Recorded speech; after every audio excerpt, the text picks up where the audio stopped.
అదేవిధంగా ఈ 2 సంవత్సరాల్లో చంద్రబాబు నాయుడు చేసినటువంటి వెన్నుపోటు రాజకీయాలు, సూపర్ 6 అని చెప్పి హామీ ఇచ్చి దాన్ని 6లో పైన కొమ్మే కదా అని చెప్పి అది తీసి సూపర్ 0 చేశాడు.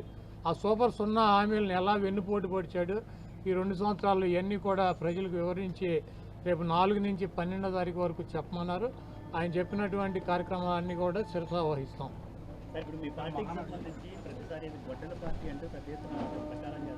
ఇప్పుడు చంద్రబాబు నాయుడికి,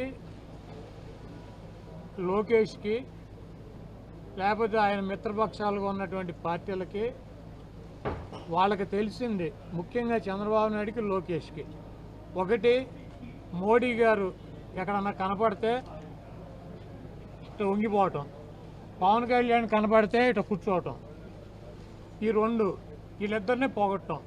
ఇక మైకు దొరికితే జగన్మోహన్ రెడ్డి గారి గురించి తల్లి, చెల్లి, గొడ్డలి, గడిది గుడ్డు అని చెప్పి ఈ కబుర్లు చెప్పటం. ఈ తప్పించి ఈ 2 సంవత్సరాల్లో నువ్వేం చేసావురా బాబు అని అడిగితే తల్లి, చెల్లి, గొడ్డలి, లేకపోతే సైకో, లేకపోతే వాళ్ళు కనబడితే లేకపోతే ఇట్ట. ఈ డ్యాన్సులు, ఈ సొల్లు కబుర్లు తప్పించి 2 సంవత్సరాల్లో చంద్రబాబు నాయుడు గారు చేసింది ఏంటి? ఈ రాష్ట్ర ప్రజలకి సూపర్ 6 అన్నాడు, దాన్ని సూపర్ 0 చేశాడు. కాబట్టి ఈ రాష్ట్ర ప్రజలు చాలా క్లారిటీగా ఉన్నారు.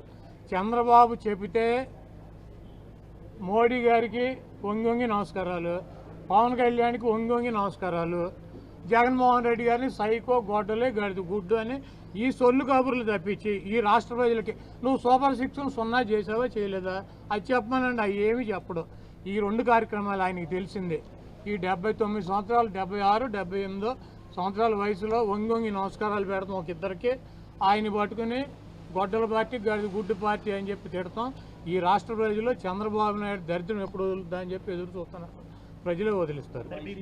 కాలంలో మీరు ఏం చేయలేదని చెప్తున్నారు, కానీ ఈ 2 ఏళ్లలో మేమే అభివృద్ధి చేశాము, 5 ఏళ్ళు వైసీపీ ఏం చేసిందో చర్చకు నేను చేసినట్టు రావచ్చు కానీ చేయనట్టు మొత్తం ఏంటది చర్చకి రావాలంట. లోకేష్ ఎవరు? జగన్ గారు రావాలంట. లోకేష్ పిలిస్తే ఇప్పుడు లోకేష్ ఉన్న ఒక శాఖని సరిగ్గా నడుపుకోలేకపోతున్నాడు. దాని మీద చర్చ పెట్టుకోమనండి. జగన్మోహన్ రెడ్డి గారు చర్చకి రావాలంటే ఎవరు రావాలి? చంద్రబాబు రావాలి. ఈయన ఎవరు? ఇప్పుడు ఎన్టీ రామారావు పుట్టినరోజు వాళ్ళ మహానాడు జరుపుతున్నారు. ఎక్కడ జరుపుతున్నారు? ఏ స్థాయి నుంచి ఏ స్థాయికి తీసుకొచ్చారు?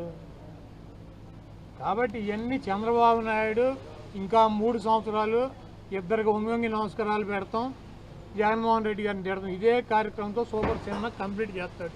ఈ రాష్ట్రంలో రాబోయే ఎన్నికల్లో జగన్మోహన్ రెడ్డి గారికి ఒకటే మైనస్ ఏంటంటే చంద్రబాబు లాగా అబద్ధాలు చెప్పలేడు, చంద్రబాబు లాగా ద్రోహాలు చేయలేడు, చంద్రబాబు లాగా అబద్ధపు ఎన్నికల వాగ్దానాలు, ఎన్నికల మేనిఫెస్టో చేయలేడు. అవసరానికి ఎవడోడు కాళ్ళలో గెడ్డలో పట్టుకుని వంగి నమస్కారాలు పెట్టుకోలేడు. ఆయన ఏను చచ్చినా బతికినా ఒకే రకంగా, ఆయన గెలిచినా ఓడినా ఆయన పద్ధతి నిజమే చెబుతాడు, స్టడీగానే నిలబడతాడు. ఉన్నదే ప్రజల కోసం, మోడీనైనా లేకపోతే ఇంకోళ్ళైనా సరే అదే రకంగా మాట్లాడతారు, అదే రకంగా అడుగుతారు.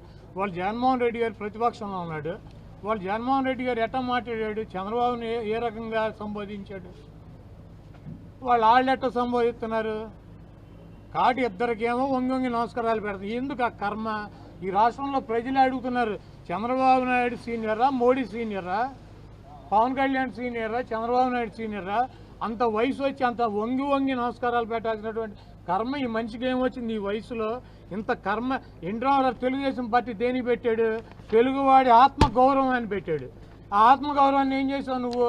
వంగి నమస్కారాలు పెట్టి వాళ్ళ బూట్లు నాకి, వీళ్ళ బూట్లు నాకి, ఇంకా నువ్వు చెబితే మేము వినాలి. మా కర్మ.